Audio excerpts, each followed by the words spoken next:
اور شریعت نے جتنے رشتے بتائے ہیں ان تمام رشتوں میں سب سے بڑا رشتہ خامند اور بیوی ہے۔ والدین کا بھی اتنا اہمیت قرآن نے نہیں بیان کی، بہن بھائیوں کی اتنی اہمیت بیان نہیں کی کہ والدین کے لیے چند آیات، بہن بھائیوں کے لیے چند آیات، باقی رشتوں کے لیے چند آیات، اور خامند بیوی کے لیے سینکڑوں آیات ہیں، سینکڑوں۔ قرآن بھرا پڑا ہے کہ یہ رشتہ بچ جائے، چونکہ باقی رشتے ٹوٹتے نہیں، یہ ٹوٹ جاتا ہے۔ میرا باپ سے رشتہ، میری اطاعت اور فرمان برداری ہو یا نافرمانی ہو، میں اپنے باپ کا بیٹا ہوں۔ میں اپنی ماں کو تنگ کرتا ہوں یا خوش رکھتا ہوں، میں اپنی ماں کا بیٹا ہوں، یہ رشتہ نہیں ٹوٹتا۔ میری بھائی سے لڑائی ہے یا صلح ہے، یہ رشتہ نہیں ٹوٹتا، لیکن خامند بیوی کا رشتہ ٹوٹ جاتا ہے، ایک بول پہ ٹوٹ جاتا ہے۔ تو ایک بات رہ گئی تھی کہ لباس آدمی اپنی پسند کا خریدتا ہے۔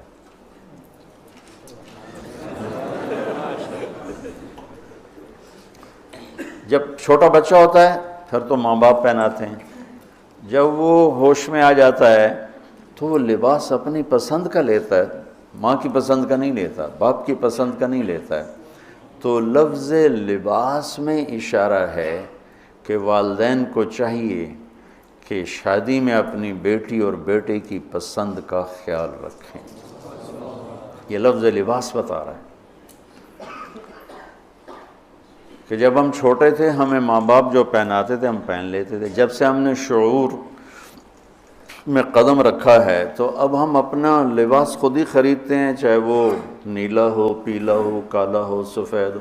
مجھے سفید پسند ہے، زندگی گزر گئی سفید کرتے شلوار میں۔ تو لباس میں اس بات کی طرف اشارہ ہے کہ لڑکے لڑکی کی پسند اور ناپسند کو دیکھا جائے۔ ہمارے معاشرے میں بیٹیوں سے تو پوچھتا ہی کوئی نہیں، اور بیٹوں پر بھی مسلط کرتے ہیں، ایتھے ہی کرنی ہے، بس ہمارا فیصلہ ہے۔ والدین سے کہتا ہوں اللہ کے واسطے، یہ اللہ نے شریعت نے حق رکھا ہے بچے بچے کا، میں نے قبول کیا، لڑکا کہتا ہے، باپ تو نہیں کہتا ہے۔ تو جس نے کہنا ہے میں نے قبول کیا تو وہ قبول تو کرے۔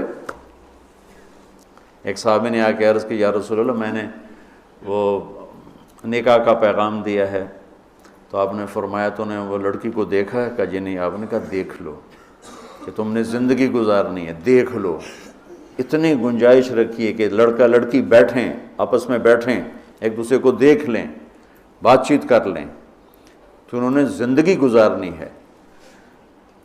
تو ہمارا ماحول ہے کہ یہ بھی ہندو سے آیا ہوا معاشرہ ہے کہ وہ ذات پات میں پھنسے ہوئے تھے، بس ہم نے راجپوتوں میں کرنا اور کہیں نہیں کرنا، ہم نے جاٹوں میں کرنا اور کہیں نہیں کرنا، ہم نے ارائیوں میں کرنا اور کہیں نہیں کرنا، ہم یہ ہیں، ہم اس کے علاوہ اور کہیں نہیں کرتے۔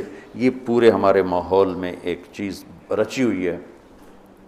کتنے بچے میرے پاس آتے ہیں، بچیوں کے فون آتے ہیں، ماں باپ زبردستی شادی کر رہے ہیں، میرا دل نہیں کر رہا لیکن وہ زبردستی کر رہے ہیں۔ تو اگر زبردستی کریں تو پھر مان جاؤ، قربانی دے دو، پھر بغاوت نہ کرو، قربانی دے دو۔ چونکہ ایک اس کے ضد میں انتہا کی بات ہو رہی، وہ ہے کورٹ میرج، کہ بعض بچے بچیاں اتنے باغی ہو جاتے ہیں کہ وہ عدالت میں جا کے اپنا نکاح کر لیتے ہیں۔ میں اس کو ٹھیک نہیں سمجھتا کہ ماں باپ کی دعائیں ہمیشہ کے لیے ختم ہو جائیں گی۔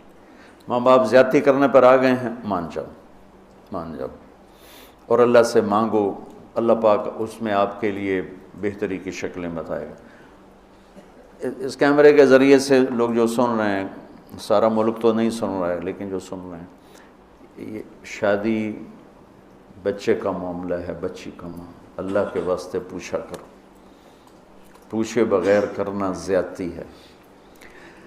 میرے نبی کی حدیث سناتا ہوں، ما تزوجت وما زوجت الا بوحی من السماء نزل به جبریل۔ میں نے شادی کی یا بیٹی کی شادی کی، پہلے آسمان سے وحی آئی، جبریل آئے، پیغام لائے، حکم لائے، پھر میں نے یہ کام کیا۔ ٹھیک۔ حضرت علی رضی اللہ تعالیٰ عنہ پیغام لے کر آئے ہیں۔ پہلے ابوبکر صدیق نے رشتہ مانگا، آپ خاموش یعنی انکار۔ عمر رضی اللہ تعالیٰ عنہ نے بات کی، خاموش یعنی انکار۔ عبد الرحمن بن عوف نے حضرت علی سے کہا تم جاؤ۔ وہ فرمانے لگے میں تو بہت غریب ہوں، میرا تو گھر بھی اپنا نہیں، مجھے دے دیں گے؟ کہاں دے دیں گے، تم جاؤ۔ تو حضرت علی تشریف لائے، را کے بیٹھے تو شرم کی وجہ سے بولا ہی نہ گیا۔ تو آپ نے فرمایا علی کیسے آئے؟ وہ چپ۔ اب آپ کو تو پتہ تھا علی کیسے آئے، آپ تو اندر دیکھ رہے ہیں۔ تو آپ نے فرمایا لگتا ہے تم فاطمہ کے رشتے کے لیے آئے ہوگے؟ کہا جی ہاں۔ تو آپ نے کہا انشاءاللہ، اور یہ کہہ کر اٹھ گئے۔ تو حضرت علی باہر تشریف لے گئے، صحابہ کھڑے ہوئے تھے انتظار میں۔ کیا ہوا؟ تو فرمایا انکار ہو گیا۔ کہنے لگے کیسے؟ کہا کچھ بولے ہی نہیں۔ تو عبد الرحمن بن عوف کہنے لگے کچھ تو بولے ہوں گے؟ کہا بس انشاءاللہ کہا تھا۔ کہا تو پھر بس مبارک ہو گیا کام۔ تو حضرت علی نے پوچھا وہ کیسے؟ کہا اس لیے کہ نبی کا انشاءاللہ ہاں ہوتا ہے، لہذا تیرا کام ہو گیا۔ اچھا اب بچوں، میرے بچوں سنو، جبریل آ چکے ہیں کہ اللہ فرما رہے ہیں کہ یہ رشتہ یوں ہونا ہے، وہیں ہاں کر دیتے۔ اللہ کے امر کے بعد تو کوئی گنجائش ہی نہیں، وہیں ہاں کر دیتے۔ یہ ہاں کیوں نہیں کی؟ گھر گئے، بیٹی فاطمہ علی کا رشتہ آیا ہے، ہاں کر دوں؟ سبحان اللہ، سبحان اللہ، کمال ہو گیا۔ فاطمہ کا رشتہ آیا ہے، علی کا رشتہ آیا ہے، ہاں کر دوں؟ آپ کا کیا خیال ہے حضرت فاطمہ نے انکار کرنا تھا؟ جنت کی سردار، نبی کے جگر کا ٹکڑا، وہ انکار کرتے ہیں؟ یہ تو آج کی بچے ہماری بیچاری چپ کر کے بیٹھ جاتی ہے، اچھا جی میں تھوڑی مرضی۔ اور وہاں ہمیں تو پتہ نہیں کہ وہی کیا ہے، یہاں تو وہی آ چکی ہے کہ علی اور فاطمہ کی جوڑی آسمان پہ طے ہو چکی ہے۔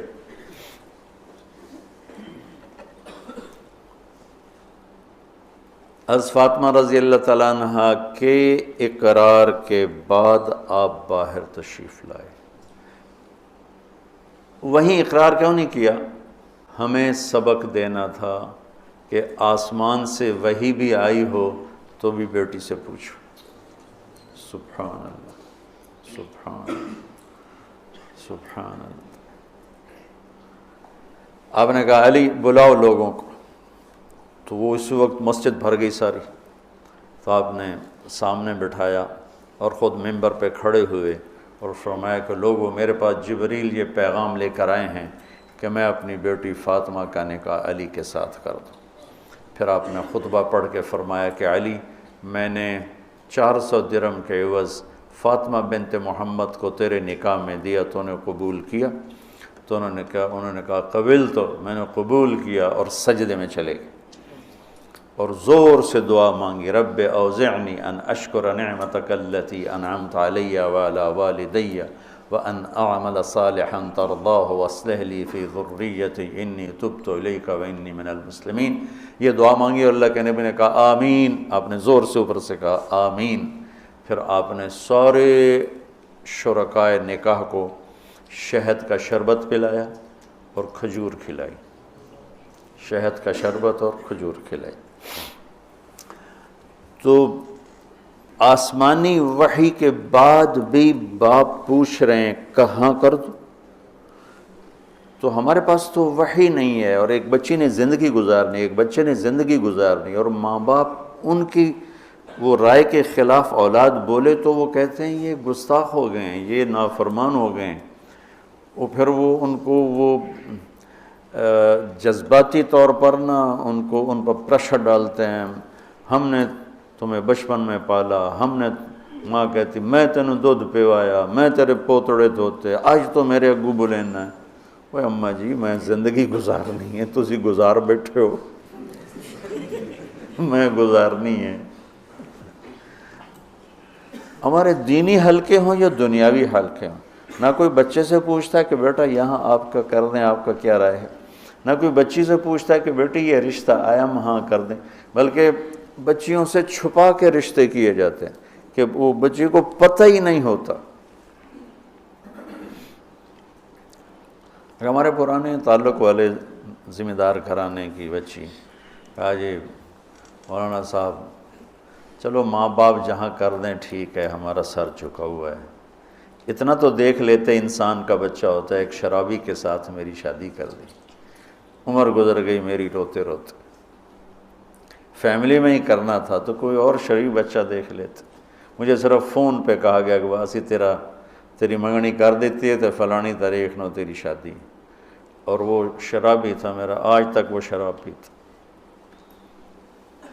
یہ وہ دکھتے ہوئے مسائل ہیں جن کو ہم دین کی روشنی میں دیکھتے ہی نہیں ہیں، اپنے رواج کی روشنی میں دیکھتے ہیں۔ ہمارا رواج کیا ہے، ہمارا دستور کیا ہے، اس پر ہم چلتے ہیں۔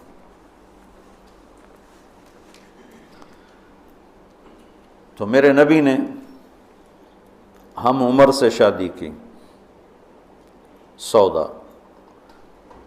عمر سے بڑی سے شادی کی، خدیجہ، کم عمر سے شادی کی باقی ساری بیگمات، خاص طور پہ حضرت عائشہ،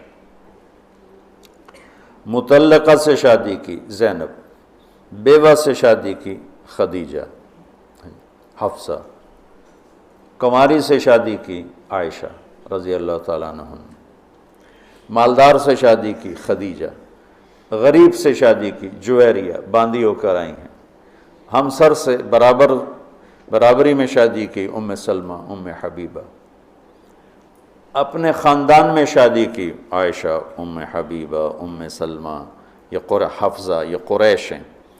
خاندان سے باہر قوم میں شادی کی جویریہ میمونہ، قوم سے بھی باہر یہود میں شادی کی صفیہ رضی اللہ تعالیٰ عنہ۔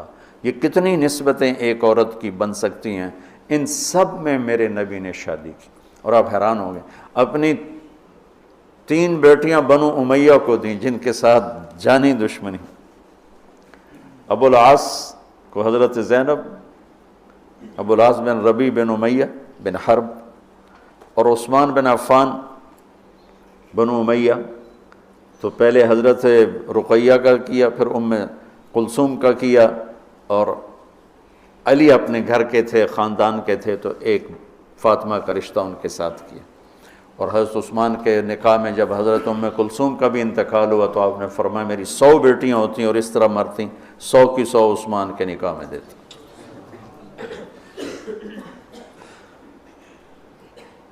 یہ معاشرت کے احکام کو اللہ روزے کے درمیان لے کر آئے، اوپر بھی روزہ ہے نیچے بھی روزہ ہے، اور اس کے بیچ میں اللہ تبارک و تعالی ہمیں یہ دکھا رہا ہے کہ معاشرت عبادات کی طرح ہے، عبادت کی طرح ہے۔ معاشرت خوبصورت نہیں ہوگی تو ہمارا دین خوبصورت نہیں ہوگا۔ میں بیوی کو عزت نہیں دوں گا، دیکھو طنز کا بول ایسا جیسے کپڑے پھاڑ دینا، بے عزت کرنے کا بول ایسا جیسے کپڑے پھاڑ دینا۔ اور میں کتنا ہی پاگل ہو جاؤں غصے میں اپنا کرتا خود نہیں پھاڑتا ہوں، میں کسی کا کرتا تو پھاڑوں گا، اپنا نہیں پھاڑوں گا۔ تو میری بیوی میرا لباس ہے، مجھے غصہ چڑھا ہوا ہے، مجھے گلہ آیا ہوا ہے، تو میں لباس پہ ہاتھ نہیں ڈالوں گا۔ یہ میں کیا کہہ رہا ہوں کہ میں بیوی کی دل شکنی نہیں کروں گا، بیوی خامند کی دل شکنی نہیں کرے گی، برداشت کریں گے، تب جا کر یہ رشتہ خوبصورت ہوگا۔ دنیا میں کسی بھی رشتے کو باقی رکھنے کے لیے برداشت کے سوا کوئی قانون نہیں، اور اس رشتے کے لیے برداشت سب سے زیادہ ہے کہ برابری کا رشتہ ہے، کبھی خامند گرم کبھی بیوی گرم، تو دونوں ہی گرم تو پھر آگ بھڑکے گی اور بڑھتی چلی جائے گی۔